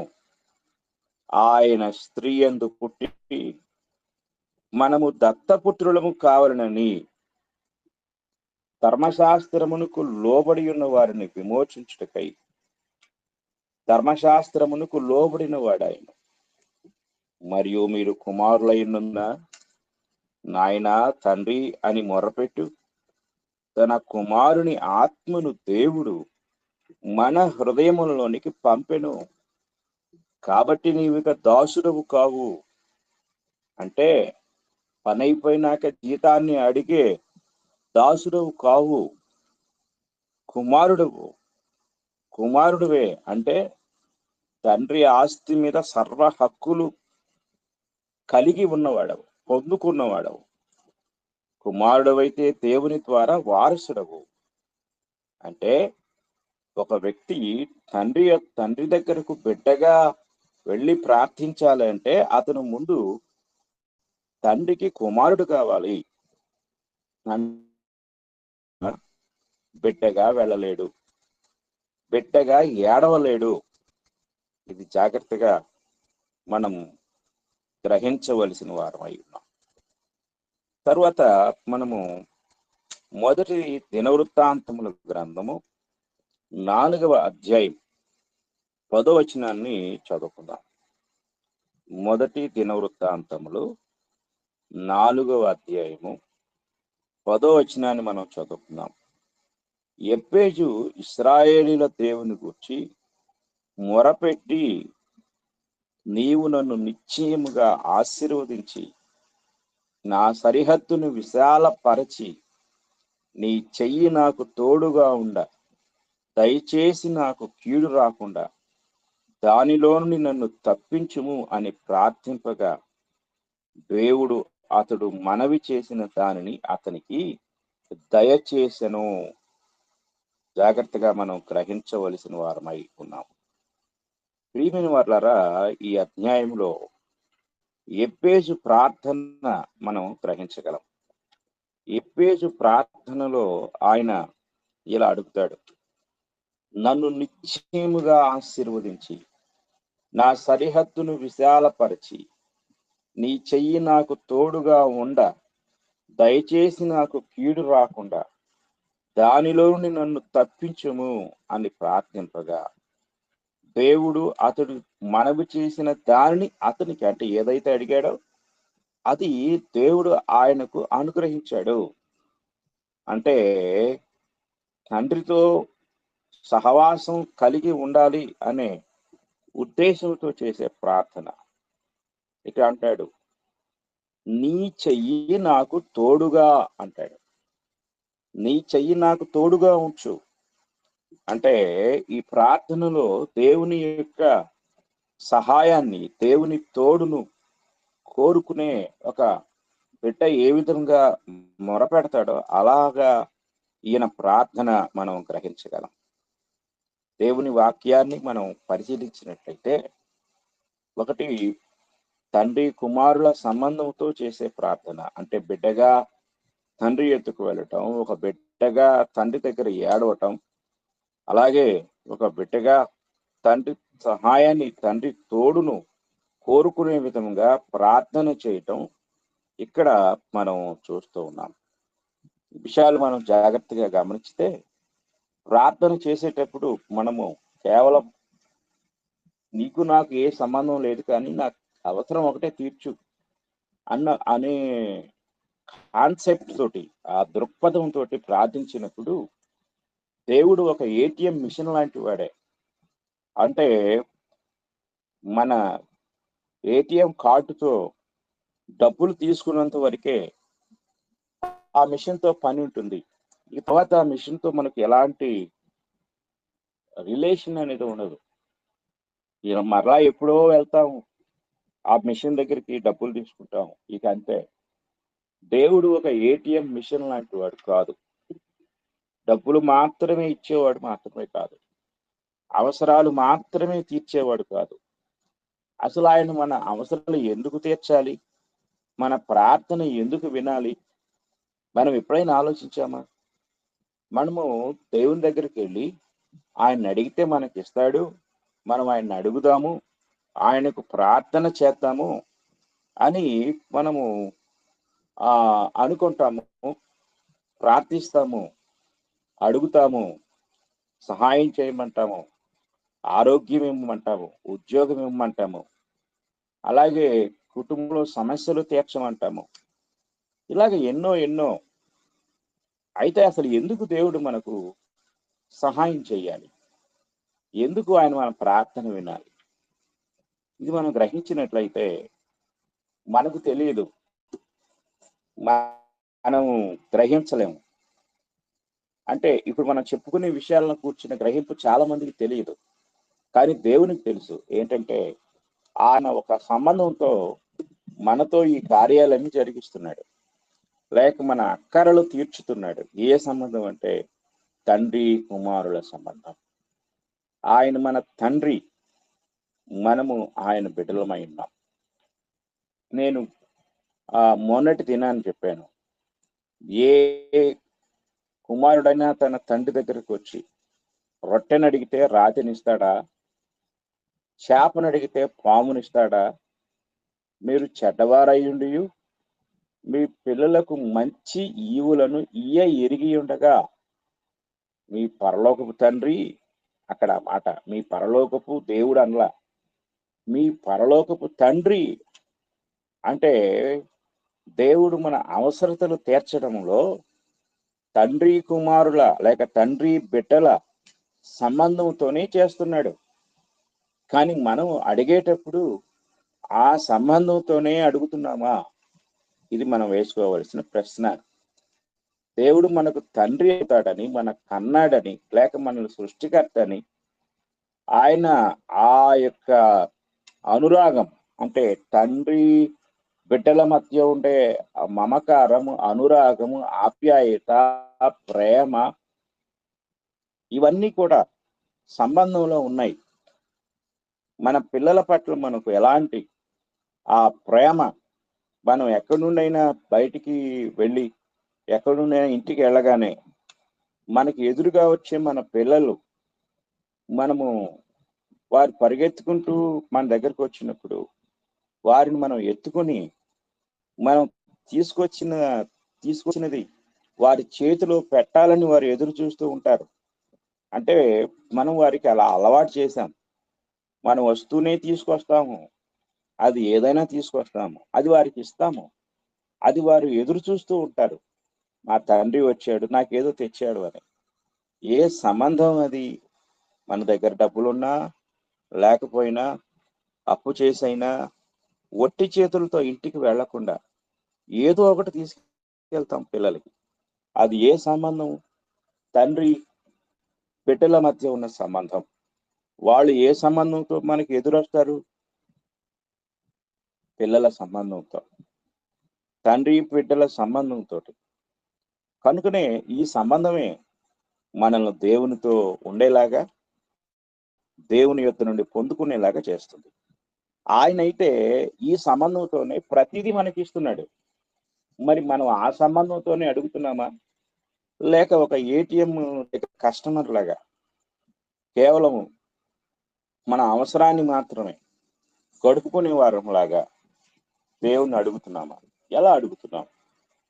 అడిగే విధానాన్ని ఇక్కడ దేవుని వాక్యం సెలవిస్తా ఉంది. కనుక వాక్యాన్ని మనం పరిశీలించినట్లయితే తండ్రితో ఉండాలనే కోరుకునే బిడ్డలాగా, తర్వాత 4వది తండ్రికి విన్నపం చేసే బిడ్డ. తండ్రికి మొదటి రాజుల గ్రంథం 8వ అధ్యాయం మనం చదువుకుందాం. మొదటి రాజుల గ్రంథం 8వ అధ్యాయము 35వ వచనం నుండి మనం చదువుకుంటే ఇక్కడ ఒక గొప్ప ప్రార్థన మనకు కనపడుతుంది. 35వ వచనం నుండి చదువుకుందాం. మరియు వారు నీకు విరోధముగా పాపము చేసినందున ఆకాశము మూయబడి వర్షము లేకపోగా నీవు వారిని ఈలాగున శ్రమ పెట్టుట వలన వారు నీ నామమును ఒప్పుకొని తమ పాపములను విడిచి ఈ స్థలము తట్టు తిరిగి ప్రార్థన చేసిన ఎడల నీవు ఆకాశమందు విని నీ దాసులైన ఇశ్రాయేలీయులకు నీ జనులు చేసిన పాపమును క్షమించి వారు నడవలసిన సన్మార్గమును వారికి చూపించి నీ జనులకు నీవు స్వాస్థ్యముగా ఇచ్చిన భూమి మీద వర్షము కురిపింపుము. చూడండి, ఇక్కడ ప్రార్థన ఎంత చక్కగా మనకు కనపడుతుందో. ఈ ప్రార్థనలో సొలొమోను పదే పదే మాట్లాడిన మాట, ఆయన చేసిన ప్రార్థనలో ఇది చాలా పెద్ద ప్రార్థన. చాలా వచనాలు మనకుంటాయి. అందులో ఆయన అంటాడు, నీ జనులు చేసిన పాపమును క్షమించి వారు నడవవలసిన సన్మార్గమును వారికి చూపించి నీ జనులకు నీవు స్వాస్థ్యముగా ఇచ్చిన భూమి మీద వర్షము కురిపింపుము. స్వాస్థ్యం ఎవరిస్తారు అంటే తల్లిదండ్రులు మాత్రమే ఇస్తారు. స్వాస్థ్యం అనే దానికి మరొక పేరు ఆస్తి. ఆస్తి ఎవరిస్తారంటే తల్లిదండ్రులు మాత్రమే ఇస్తారు. తల్లిదండ్రులు ఇచ్చిన ఆస్తి, నీవిచ్చిన ఈ స్వాస్థ్యము మీద వర్షము కురిపించు అంటే ఒక తండ్రికి విజ్ఞాపన చేస్తున్న, విన్నపము చేస్తున్న బిడ్డ ఇక్కడ సొలొమోనులో కనపడతాడు. మనము కూడా తండ్రికి విజ్ఞాపన చేసే బిడ్డగా ఆయన సన్నిధికి మనం వెళ్ళాలి. తర్వాత 5వ పాయింట్ మనం గమనించినట్లయితే 5వ పాయింట్ తండ్రి నుండి ఒక మధ్యవర్తిత్వం అడిగే బిడ్డలాగా మనము ఆయన యొక్క సన్నిధిలో ప్రార్థన చేయాలి. ప్రకటన గ్రంథం 5వ అధ్యాయం 8వ వచనాన్ని మనం చదువుకుందాం. ప్రకటన గ్రంథం 5వ అధ్యాయము 8వ వచనాన్ని మనం చదువుకున్నట్లయితే ఇక్కడ ఒక విషయం మనకు కనపడుతుంది. ఆయన దానిని తీసుకొనినప్పుడు ఆ 4 జీవులను వీణలను ధూప ద్రవ్యములతో నిండిన సువర్ణ పాత్రలను పట్టుకుని ఉన్న ఆ 24 పెద్దలను ఆ గొర్రెపిల్ల ఎదుట సాగిలపడిది. ఆ పాత్రలు పరిశుద్ధుల ప్రార్థనలో. ఇది జాగ్రత్తగా మనం పరిశీలన చేసినట్లయితే ఈ పరలోకంలో యోహాను గారి దర్శనం చూస్తున్నాడు. ఆ దర్శనములో ఆయన ఆ 4 జీవులు వీణులు ధూప ద్రవ్యములతో నిండిన సువర్ణ పాత్రలు, వాటిని పట్టుకుని ఉన్న 24 పెద్దలు ఆ గొర్రెపిల్ల ఎదుట సాగిలపడ్డారు. సాగిలపడినప్పుడు వారి చేతిలో పాత్రలు ఉన్నాయి, సువర్ణ పాత్రలు, బంగారు పాత్రలు. ఈ బంగారు పాత్రలు ఏమిటి అని మనం గమనించితే ఆ పాత్రలు పరిశుద్ధుల ప్రార్థనలు అన్నాడు. అంటే ప్రార్థన అనేది మధ్యవర్తిత్వం. అంటే పరిశుద్ధులు ప్రార్థిస్తూ ఉన్నారు. మనము తండ్రికి ప్రార్థన చేస్తూ ఉంటాం. తండ్రికి చేసే ప్రార్థనలో ఇతరుల కొరకు మనం ప్రార్థిస్తూ ఉంటాం. మనం చాలాసార్లు మా కొరకు ప్రార్థించండి అని అడిగే వారి కూర్చి మనం వింటూ ఉంటాం. మనం తరచుగా కూడా ఇతరుల కొరకు ప్రార్థన చేస్తూ ఉంటాం. అలా ప్రార్థించేటప్పుడు మనము మధ్యవర్తులం. మన కొరకు మాత్రమే మనము ప్రార్థించుకునే విధానాన్ని తండ్రి కుమారుల సంబంధంగా మనం చూస్తూ ఉంటాం.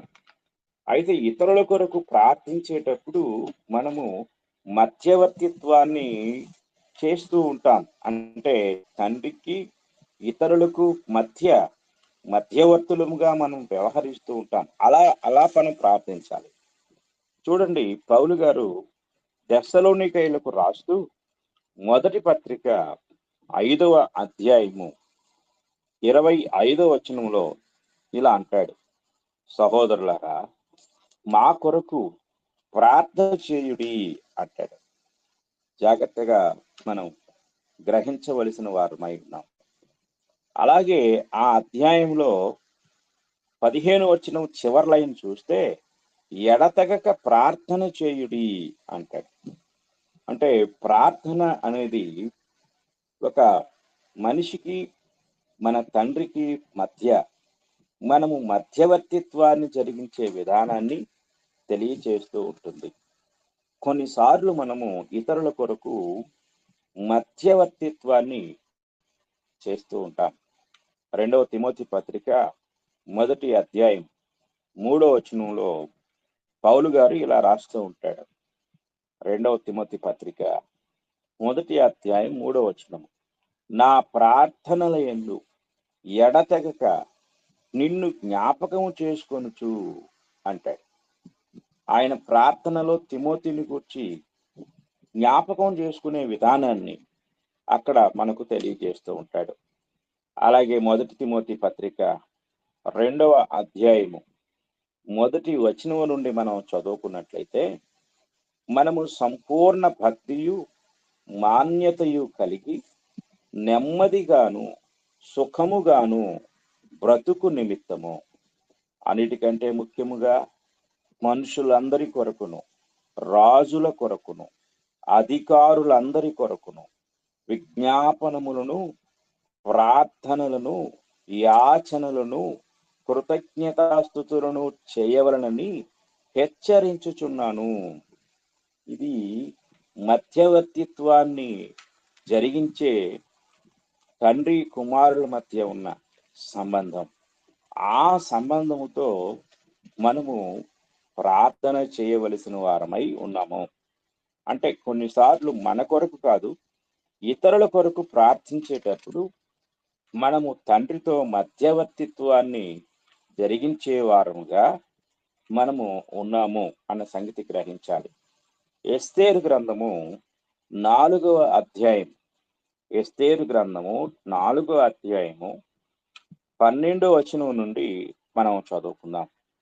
ఎస్తేరు గ్రంథము 4వ అధ్యాయము 12వ వచనం నుండి మనం చదువుకుంటే ఇలా కనపడుతుంది. అక్కడ వారు ఎస్తేరు యొక్క మాటలు మొర్దెకైకి తెలుపగా, మొర్దెకై ఎస్తేరుతో ఇట్లు ప్రత్యుత్తరం ఇచ్చి, రాజనగరులో ఉన్నంత మాత్రము చేత యూదులందరికంటే నీవు తప్పించుకుందువని నీ మనసులో తలంచుకొనవద్దు. నీవు ఈ సమయమందు ఏమీ మాటలాడక మౌనముగా ఉన్న యెడల యూదులకు సహాయమును విడుదలయు మరి యొక్క దిక్కు నుండి వచ్చును గాని నీవును నీ తండ్రి ఇంటి వారును నశించుదురు. నీవు ఈ సమయమును బట్టి రాజ్యమునకు వచ్చితేమో ఆలోచించుకునుమని చెప్పుమనెను. ఇక్కడ యూదులకు వచ్చిన నాశనాన్ని తప్పించుమని రాణి స్థానంలో ఉన్న ఎస్తేరుకు మొర్దెకై కబురు పెట్టాడు. అంటే రాజుకు ప్రజలకు మధ్యవర్తిగా పనిచేయమని, యూదుల యొక్క రక్షణ కొరకు మాట్లాడమని మొర్దెకై చెప్తున్నాడు. ఆమెమో రాజు పిలువకుండా ఎవరో కూడా రాజు సన్నిధికి వెళ్ళకూడదు, వెళితే అలాంటి వాడు మరణపాత్రుడు. ఒకవేళ కనికరించి రాజు వదిలేస్తే తప్ప వాడు మరణపాత్రుడు అని చెప్పింది. అప్పుడు మొర్దెకై ఈ మాటలు చెప్తున్నాడు. అప్పుడు ఎస్తేరు తండ్రి దగ్గర మధ్యవర్తిత్వం చేయమని అడుగుతుంది. 16వ వచనం చదువుకుందాం. 15వ వచనం. అప్పుడు ఎస్తేరు మొర్దెకైతో మరలా ఇట్లనెను, నీవు పోయి షూషనునందు కనపడిన యూదులనందరినీ సమాజ మందిరమునకు సమకూర్చి నా నిమిత్తము ఉపవాసం ఉండి 3 దినములు అన్నపానములు చేయకుండుడి. నేనును నా పనికత్తెలను కూడా ఉపవాసముందుము. ప్రవేశించుట న్యాయ వ్యతిరేక్తముగా ఉన్నను నేను రాజునొద్దకు ప్రవేశించుదును, నేను నశించెదను అని చెప్పింది. అంటే మీరు నా నిమిత్తము తండ్రి యొక్క ప్రార్థన చేయండి.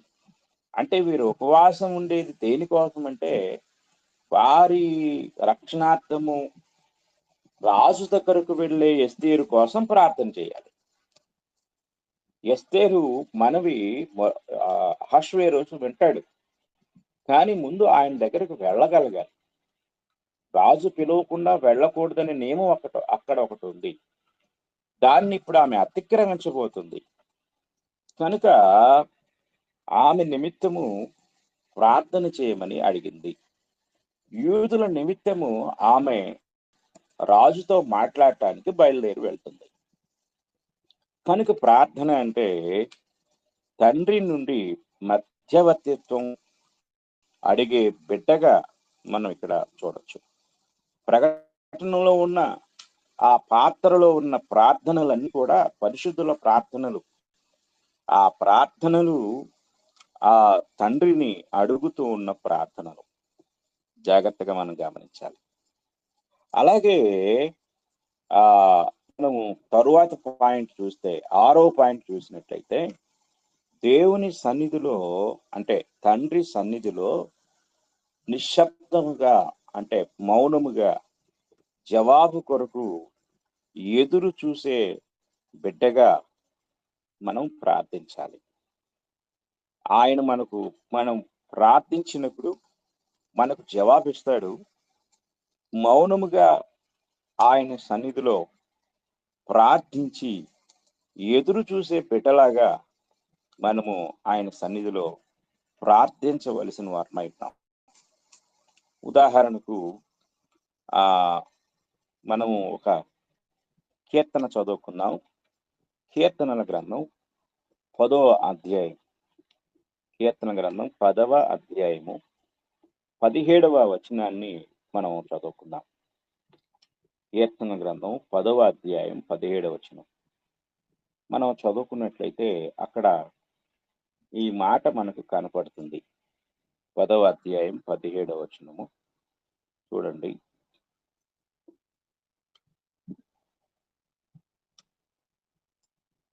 పదవ అధ్యాయము 18వ వచనం చూద్దాం. తండ్రి లేని వారికి, నలిగిన వారికి న్యాయము తీర్చుటకై నీవు వారి హృదయమును స్థిరపరిచితివి, చెవి యొగ్గి ఆలకించితివి అంటాడు. జాగ్రత్తగా మనం పరిశీలించినట్లయితే తండ్రి లేని వారికి, నలిగిన వారికి న్యాయము తీర్చుటకై నీవు వారి హృదయము స్థిరపరిచితివి, చెవి యొగ్గి ఆలకించితివి అంటే నిశ్శబ్దముగా ఎదురు చూసే బిడ్డ యొక్క ప్రార్థన తండ్రి ఏ విధముగా వింటాడో అది ఈ యొక్క వచనంలో మనకు కనపడుతుంది. ఉదాహరణకి సమూయేలు మొదటి గ్రంథం 1వ అధ్యాయం మనం చదువుతున్నాం. సమూయేలు మొదటి గ్రంథం 1వ అధ్యాయంలో అక్కడ ఒక అద్భుతమైన ప్రార్థన కనపడుతుంది. 10వ వచనం నుండి మనం చదువుకుందాం.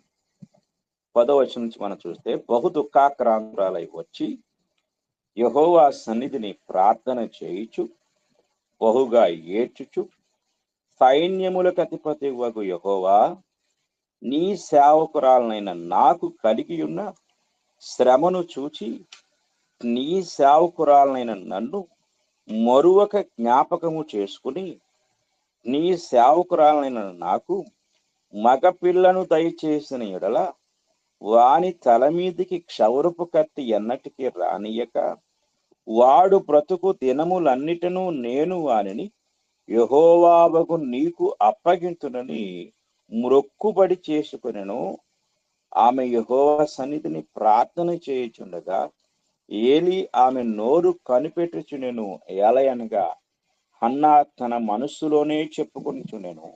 ఆమె పెదవులు మాత్రము కదులుచుండి ఆమె స్వరము వినబడక ఉండెను. ఇక్కడ దేవుని సన్నిధిలో నిశ్శబ్దంగా ఎదురు చూసే ఒక బిడ్డలాగా హన్నా ప్రార్థన మనం ఇక్కడ గమనించగలం. కనుక మనము దుఃఖంలో, వేదనలో, శ్రమలో, బాధలో ఉన్నప్పటికీ దేవుని సన్నిధిలో ఆయన మన ప్రార్థనకు జవాబిచ్చేవాడుగా నిశ్శబ్దంగా ఎదురు చూసే బిడ్డలాగా మనం ప్రార్థించాలి. ఒక కుమారుడు తండ్రి యొద్ద నుండి పొందేంత వరకు ఏ విధంగా ఎదురు చూస్తూ ఉంటాడో అలా ఎదురు చూసే బిడ్డలాగా మనం తండ్రికి ప్రార్థించవలసిన వారమై ఉన్నాం. చాలా జాగ్రత్తగా మనం గమనించినట్లయితే ఈ యొక్క పాఠంలో మనము అనేక విషయాలు మనం నేర్చుకుంటూ ఉన్నాం. కనుక మనం ఇంతవరకు కూడా ఎలా ప్రార్థించాలి, ఎలాంటి ఆలోచన విధానంతో, ఎలాంటి విధానంలో ప్రార్థించాలి అనే విషయాలు ఒక 6 విషయాలు ఇంతవరకు మనం నేర్చుకున్నాం. ఆ తర్వాత మనము గమనించినట్లయితే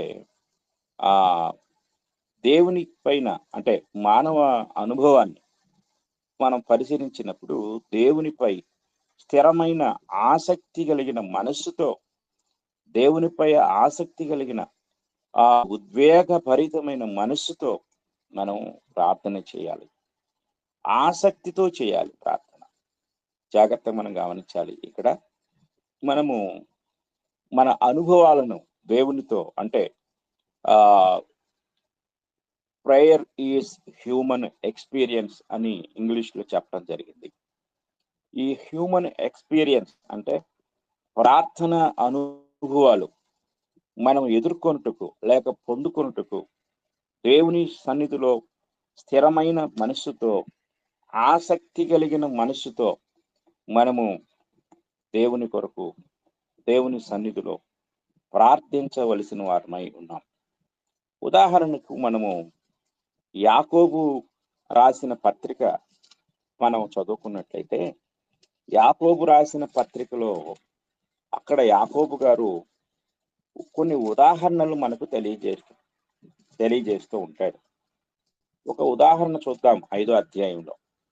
యాకోబు రాసిన పత్రిక 5వ అధ్యాయము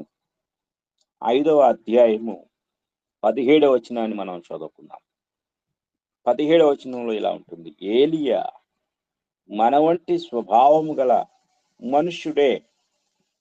అంటే ఏలియా వాస్ ఏ హ్యూమన్ బీయింగ్, సాధారణమైన ఒక హ్యూమన్ బీయింగ్, మనుష్యుడే, రక్త మాంసములు కలిగిన మనుషుడే.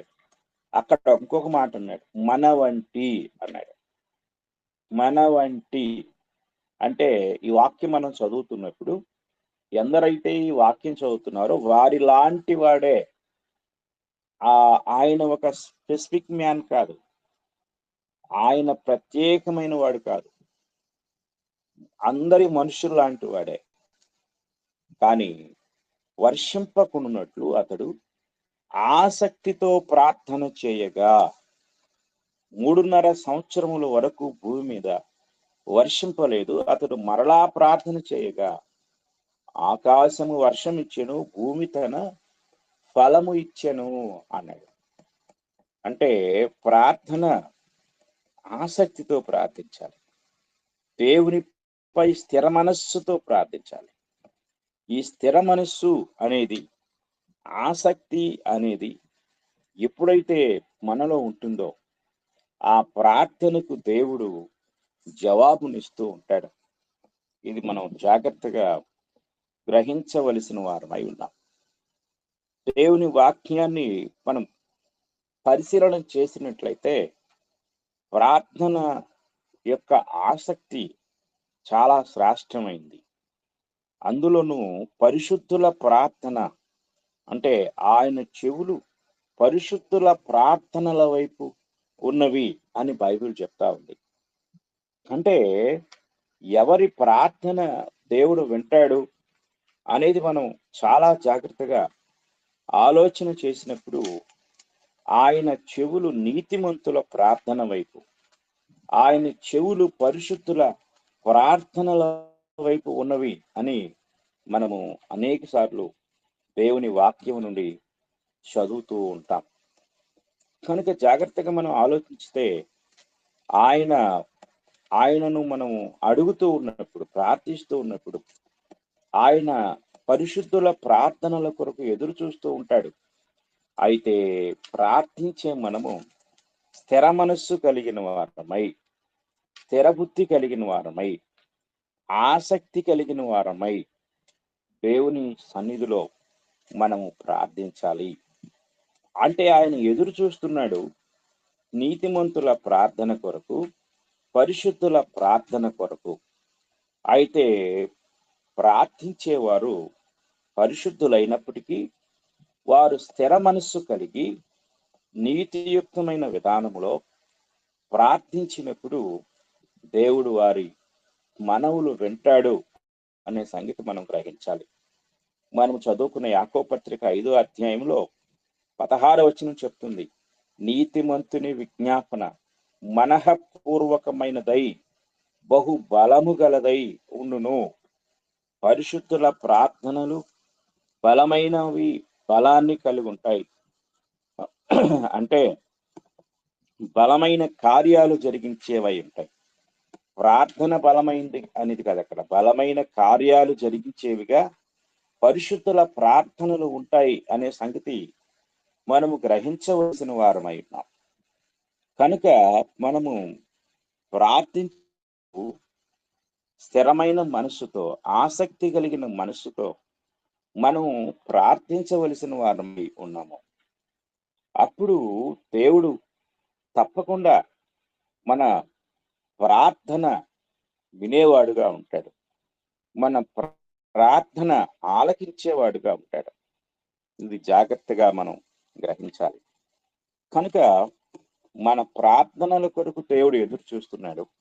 అయితే మనం పరిశుద్ధులముగా ప్రార్థించాలి, నీతిమంతులముగా ప్రార్థించాలి, ఆసక్తి కలిగి ప్రార్థించాలి, స్థిర మనస్సుతో ప్రార్థించాలి. ఇలా ప్రార్థించినప్పుడు దేవుడు తప్పకుండా మన ప్రార్థన ఆయన వింటాడు. ఆ ప్రార్థనకు ఆయన జవాబిస్తాడు. కనుక ప్రార్థించవలసిన విధానాలను గురించి మనము దేవుని యొక్క వాక్యము నుండి నేర్చుకుంటూ ఉన్నాం. కనుక ప్రియమైన వారలారా, ప్రార్థన అంటే ఏమిటో మనం చాలా విషయాలు చెప్పుకున్నాం. కనుక ఇంకా చాలా విషయాలు ఉన్నాయి. మనము ఒకదాని వెంట ఒకటి నేర్చుకుందాం. ఇంతవరకు మనము నేర్చుకున్న ఈ ప్రార్థన అనే అంశంలో మనమందరము కూడా ఒకవేళ ఇంతవరకు ఈ సంగతులు తెలియకపోతే తెలుసుకున్న విషయాలను బట్టి మన ప్రార్థన విధానం పట్ల గ్రహింపు కలిగి ఉందాం, ఆలోచన కలిగి ఉందాం.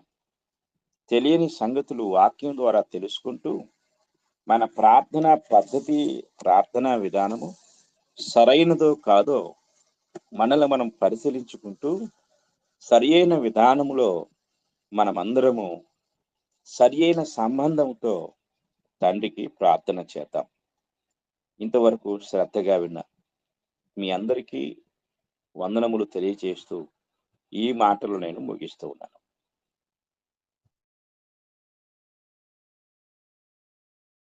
మీకు కూడా వందనములు సార్. మీరే ముగింపు ప్రార్థన చేయండి సార్. పరిశుద్ధుడు అయిన తండ్రి, మీ పరిశుద్ధ నామమునకు స్తుతులు, స్తోత్రములు, కృతజ్ఞతలు చెల్లిస్తున్నాం.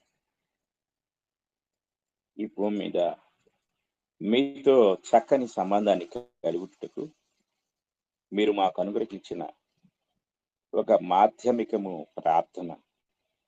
ఆ ప్రార్థన గురించి మాకు తెలియకపోయినప్పటికీ మీ గ్రంథం ద్వారా అనేక సంగతులు మాకు తెలియజేస్తూ మేము ఎలా ప్రార్థించాలో, ఎందుకు ప్రార్థించాలో, ఏ విధానములో ప్రార్థించాలో అనే సంగతులు మీరు మాకు బయలుపరుస్తూ ఉన్నారు. మేము వాటిని చదువుతూ ఉన్నప్పుడు, వింటూ ఉన్నప్పుడు మా ప్రార్థనా జీవితాన్ని సరిదిద్దుకొనుటకు, సరి చేసుకొనుటకు కృప చూపించండి తండ్రి. మేము ఎక్కడో నేర్చుకునే ప్రార్థన కాక, ఎవరో చేస్తూ ఉంటే చూసి ప్రార్థించే విధానం కలిగి ఉండేవారం కాక, మీ వాక్యానుసారముగా మీ గ్రంథము మాకు బోధించిన విధానములో ప్రార్థించే జ్ఞానం మాకు దయచేయండి. మనుషుల దగ్గర, మనుషుల విధానములో కాకుండా మీ వాక్యం దగ్గరకు వచ్చి ప్రతి విషయాన్ని నేర్చుకుంటూ సరైన పద్ధతిలో వాక్యానుసారమైన విధానంలో ప్రార్థించే మనస్సు, అట్టి జ్ఞానము మాకు అనుగ్రహించండి. మీ కృపచేత దీవించి ఆశీర్వదించండి తండ్రి. మీకు స్తోత్రము, స్తుతులు, కృతజ్ఞతలు చెల్లిస్తున్నాం. అలాగే తండ్రి, ఈ సమయంలో మీ సన్నిధిలో ఎందరైతే ఈ ఉదయకాలపు కూడికలో చేరి ప్రతి విషయాన్ని నేర్చుకుంటున్నారో వారందరినీ దీవించండి. హాజరైన ప్రతి ఒక్కరిని బట్టి మీకు స్తోత్రములు. హాజరు కాలేని వారిని కూడా మరొకసారి హాజరయ్యే జ్ఞానాన్ని మీరు దయచేయండి. విశ్వాసంతో నింపి బలపరచండి. నీ కృప, మీ సహాయం అనుగ్రహించండి. అలాగే మా తండ్రి, ఈ సమయంలో బలహీనులుగా ఉన్న వారి కొరకు వేడుకుంటున్నాం. అలాగే అవసరతల కొరకు, స్వస్థత కొరకు వేడుకుంటున్నాం. సహోదరులు వసంతరావు గారు, అలాగే సహోదరులు హరిత కుమారి గారి భర్త గారి కొరకు తండ్రి, గుండె ఆపరేషన్ అవసరమై ఉన్న ఒక చిన్న బిడ్డ, అలాగే మరొక చిన్న బిడ్డ కొరకు ప్రార్థిస్తున్నాం. అలాగే మా తండ్రి, మరి శుక్రవారం మా ప్రియులు ఏర్పాటు చేయబోతున్న ఒక్కరోజు కూడిక కొరకు ప్రార్థిస్తున్నాం. అన్నిటినీ మీరే సమకూర్చండి.